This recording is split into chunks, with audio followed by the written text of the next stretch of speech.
For days we covered leaks on the S23 series. For the most part, the Ultra was the device in the spotlight. It seemed no one really cared about the regular S23. Well, it's the cheapest of the bunch and actually the smallest in size. Does getting the S23 means you skimp out on some amazing features? We answer that question in a few minutes. In this video, we compare the regular S23 to the S23 Ultra. Let's start with the pricing. In the US, the regular S23 costs $799 and the S23 Ultra costs $1,199. Based on this, you can just make a decision. Believe it or not, both phones are downright good. The first noticeable thing about these devices are the sizes. This year, for the first time ever, Samsung seems to have stuck with the previous design.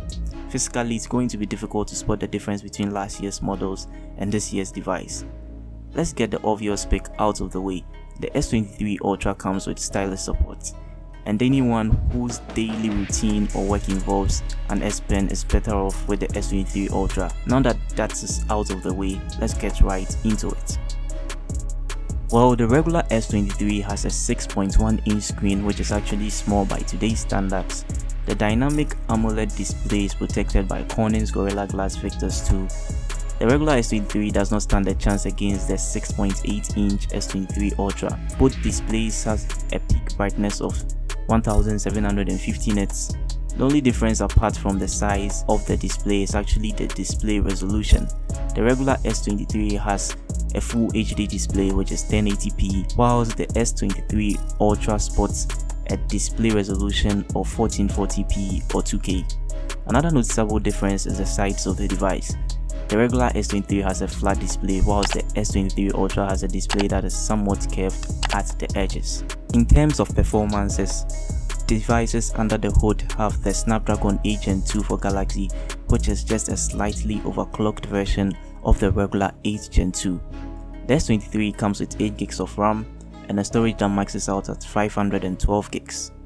The Ultra, on the other hand, has an 8 gig of RAM version with a storage that maxes out at 512 gigs and another variant that has 12 gigs of RAM but a terabyte of storage.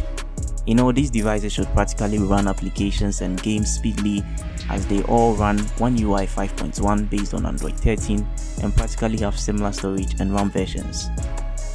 Apart from the sizes, these phones are practically the same until you turn them over. The regular S23 has 3 cameras and it shares 2 of them with the S23 Ultra. That is the 10 megapixel 3x telephoto camera and the 12 megapixel ultra wide camera.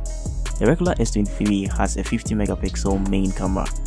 The S23 Ultra has the 200 megapixel camera, which had been the headliner ever since the rumors started out about the S23 series.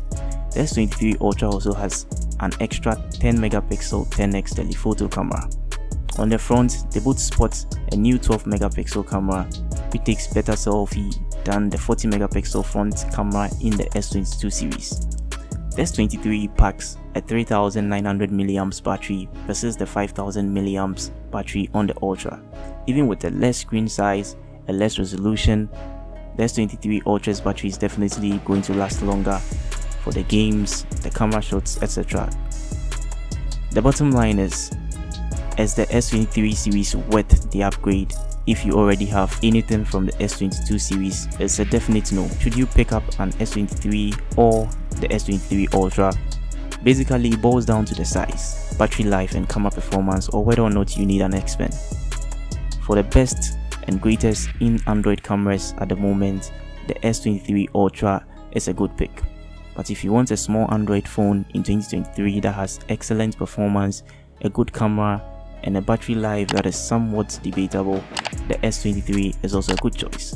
Don't forget to like and subscribe, and I'll be back when I find something new.